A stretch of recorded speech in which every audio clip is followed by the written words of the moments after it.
नमस्कार, आप सभी का स्वागत है AYN न्यूज़ में। मैं हूं आपके साथ आरजू प्रजापति। आज हम बात करेंगे स्कूल की, और स्कूल में भी आज हम बात करेंगे सद्गुरु इंटरनेशनल स्कूल के बारे में और जानेंगे हमारे आज के मेहमान से, भूमिका थारवानी जी से, जो कि स्कूल की जॉइंट सेक्रेटरी है। तो मैम, आपका बहुत बहुत स्वागत है। Thank you. मैम, पहले तो आप हमें ये बताइए कि इस स्कूल में ऐसी क्या फैसिलिटीज़ है जो बाकी स्कूल में नहीं है। सद्गुरु इंटरनेशनल स्कूल जो है वो स्पेशली हम लोग ये देखते हुए लेके आए हैं कि अजमेर के जो स्टूडेंट्स हैं उनको हम वर्ल्ड क्लास का जो एक्सपोजर है, बीट इंफ्रास्ट्रक्चर या फिर जो हमारी टीचिंग फैकल्टी होगी या फिर को करिकुलर एक्टिविटीज़ हो गई, सबका हम उनको एक इंटरनेशनल लेवल का जो एक्सपोजर है बच्चे को, हम वो दे पाएँ। तो जैसे कि ये स्कूल जब से बन रहा है तब से ही हमारे दिमाग में यही चीज़ थी कि बच्चे का हम ओवरऑल जैसे भी डेवलपमेंट कर सकते हैं, हम उसको बेस्ट फैसिलिटीज़ दें, उसको बेस्ट इंफ्रास्ट्रक्चर दें, बेस्ट कंफर्ट जोन दें, ताकि बच्चे के ऊपर जो प्रेशर है, जो कि आजकल बच्चे बहुत ज़्यादा प्रेशर फेस करते हैं, वो प्रेशर ना हो और वो एक बहुत ही अच्छे पॉजिटिव एनवायरनमेंट में ग्रो कर पाए। अभी जैसे कि आप अगर फैसिलिटीज़ की बात करें या अगर हम कंफर्ट की बात करते हैं, तो हमने जो स्कूल दिया है वो कम्प्लीटली सेंट्रली एसी है।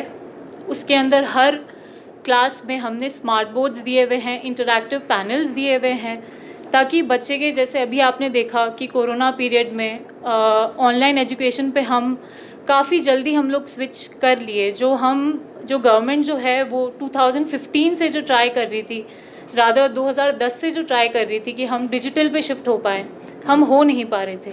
लेकिन कोरोना के चलते आप देखिए आजकल हर छोटे बड़े स्कूल जिस लेवल पे भी वो लोग कर पा रहे हैं, ऑनलाइन एजुकेशन में शिफ्ट हो गए हैं।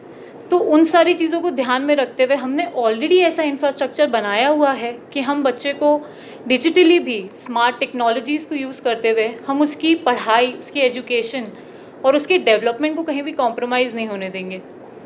तो ये सारी फैसिलिटीज़ हमने इनकॉर्पोरेट की हैं अभी स्कूल में। मैम, एकेडमिक के बारे में क्या बताना चाहेंगे आप?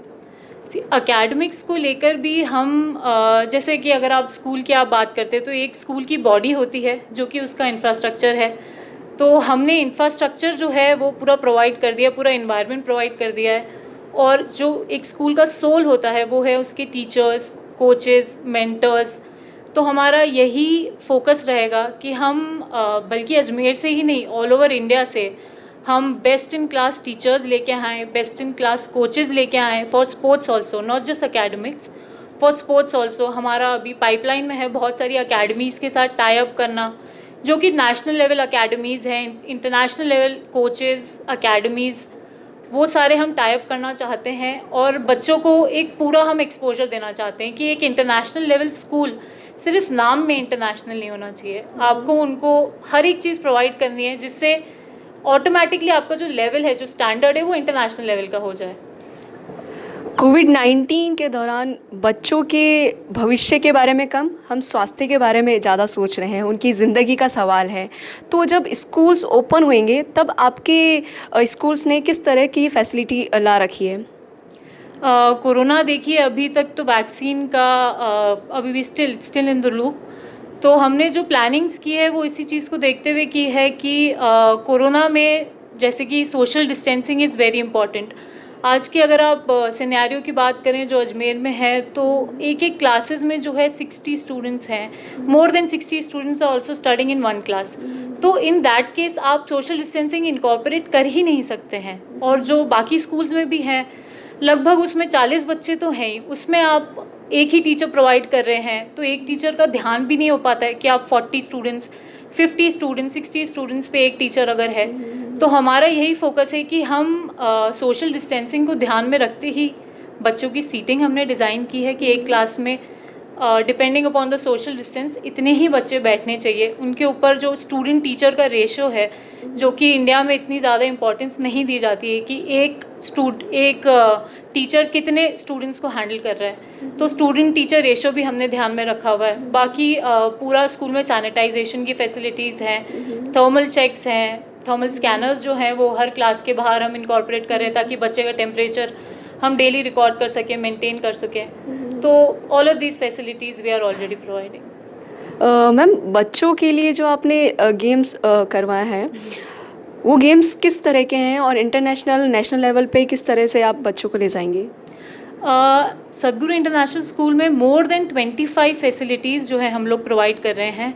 इसमें जो है अजमेर का बिगेस्ट स्पोर्ट्स हब हम लेके आ रहे हैं, जिसमें कि आप मतलब सारे स्पोर्ट्स जो हैं, starting from shooting, national level shooting range है, स्विमिंग पूल है, हमारे पास स्क्वॉश है, टेबल टेनिस है, बैडमिंटन है, वॉलीबॉल है, बास्केटबॉल है, स्केटिंग है, सारे जो भी Olympic level sports, national level sports, सारे स्पोर्ट्स जो हैं उसके प्रॉपर इंफ्रास्ट्रक्चर है।